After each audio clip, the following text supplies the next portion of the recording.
Identifying The king of cakes. Chopper for the win. G'day guys, welcome back to Cakes by Chop.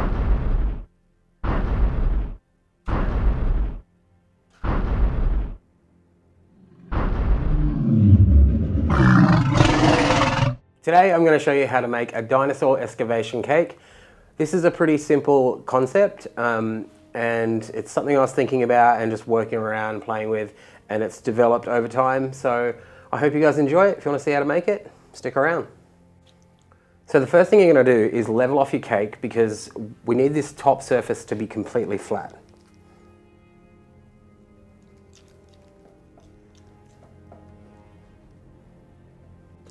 Once you've leveled off your cake, what you can do is put your scraps aside because they're great to snack on later. Place your cake on the board where you want to present it.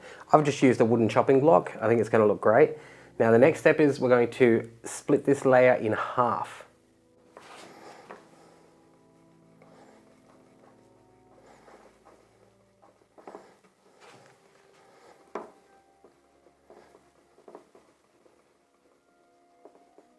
Once you've split your cake, what you're going to do is take the top layer off, get your filling. I have used a whipped ganache with some peanut butter mixed through, so it's a nice chocolate and peanut butter feel, because there is a bit of a hidden element to this cake. I'm going to pipe on a very generous layer. Once you've piped that on, you're going to smooth it out with your offset spatula. Doesn't have to be the offset, you can just smooth it out with whatever you have. I just find the offset spatula is a lot easier to manipulate.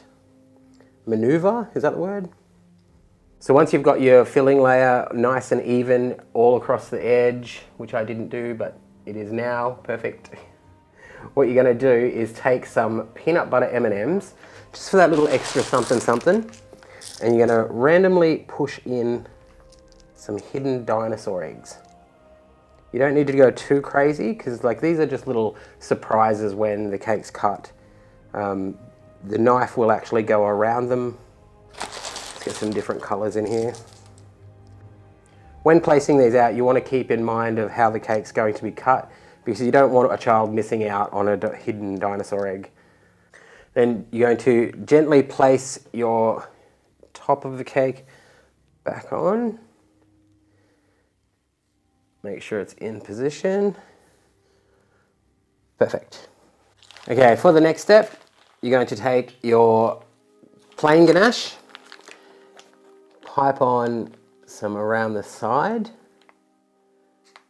You'll see what we're doing here. We're just sealing this line off in the middle, which is going to give the cake a little stability. Give it a generous piping because you're going to go around and smooth that off. Just make sure you got ganache all the way around. Then you're going to go across the top.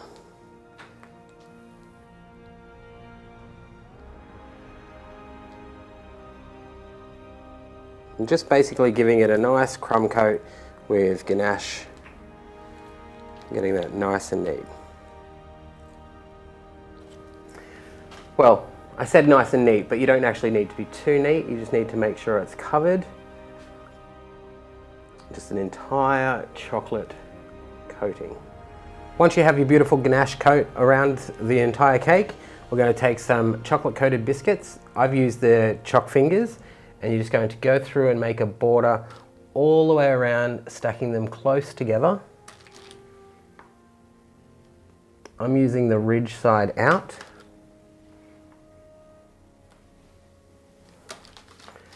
And just continue that all the way around. Once you've completed the border all the way around, you can pop that aside and then we're going to get to work on the skeleton. One of the first things you should do is head over to the CakesByChoppA Facebook page, print off the dinosaur template. You can find another dinosaur if you want a Stegosaurus or a pterodactyl. I've went for this T-Rex that I drew. So I've printed that off. I've prepped some fondant and we're going to use a little bit of Tylos powder. This just helps it firm up a lot quicker than normal because you do want it to get a little bit hard before you place it on top of your cake. So just work that through. Now there's a couple of methods that you could do with this. You could cut the template out and meticulously cut out each piece. I, however, am going to leave it intact and I'm going to sit it next to me, and then I'm going to individually make each little piece because I want it to look like a bone. You don't have to be too meticulous with the shaping and everything, but you do want it to look like a bone, so just keep that in mind. And I'm just using these pieces to basically fit them in wherever they look like they go. A good thing is also not to make these too high. You don't want them like really thick. You want it about the thickness of a pencil. Chucking them in any order that the shape fits. So that's a nice bone that way. And this is probably the hardest piece of this whole cake, is just like making these little bones. But the effect will be incredible. For the head, I'm going to break off a bit of fondant, get the general shape of his head just by pushing it out on the paper. Using my sculpting tool, cut where his mouth would be, pull that down, and then take that off. So I've got the general size. Now I know how big I need to work with, and then I can start putting in the detailing. A quick cheats way to do a lot of the ribs, just roll out a snake.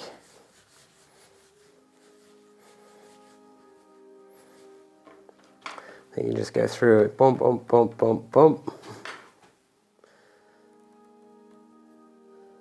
And then add them in. For the tail, there's a quick way you can just roll some fondant into a snake, measure it along the template, how long the tail is going to be. Then you just take your little mini cutter, and then 1, 2, 3, 4, 5, 6, 7, 8. 1, 2, 3, 4, 5, 6, 7, 8. And then place them on in order so they go down the right way.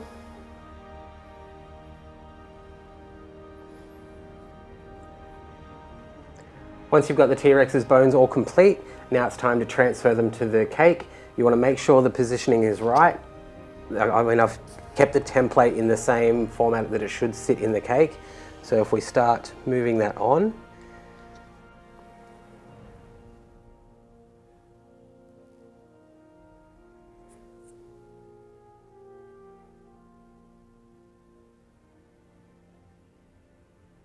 okay, so once I've got the general shape in and done, I'm going to go through and add some of these little extra pieces. And I might open his mouth up a little bit more and put some teeth. The beauty of this cake is it's really easy to throw together because you don't need to be so specific with where the dinosaur bones are placed. It can look a little bit disjointed, bones can be half buried in, just as long as you've got what is a recognizable dinosaur shape. As you can see, I've got the T-Rex. I could have moved him over a little bit, but hey, I missed the mark there. Now what you're going to do is, because we use the Tylos powder with the dinosaur bones, they should be firmed. I haven't actually let mine set, so I'm hoping this still works. But if you're going to let yours set, make sure they set until they're like quite firm to touch. Then I've used this biscuit base, which is 3 biscuits. I used some Scotch Fingers biscuits, some butter snap, and some chocolate ripple. And it's made this nice dirt coating, I guess. Now I'm going to loosely sprinkle that over the top of this dinosaur. We're going to fully submerge him, or cover him, whatever. So we're going to just sprinkle that all the way around. You want to get a nice even layer all the way around the cake so you don't see any of the dinosaur bone. And you also don't want to pat it down too much. You want it to just sit in there like a light aerated version of itself. So all the way to the corners.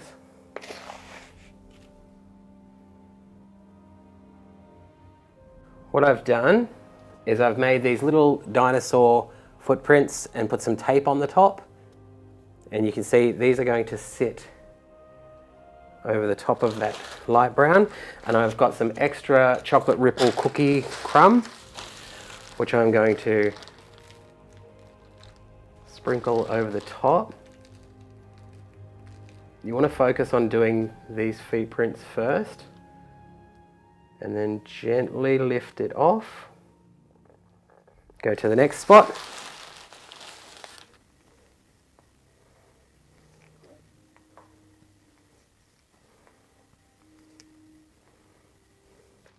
Very carefully fill in all the areas that aren't those footprints.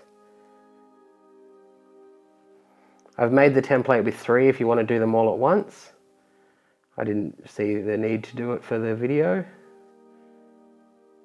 So there you have your dinosaur excavation fossil cake. This is a must for any dinosaur fan, young or old, and I'm sure they'd love it.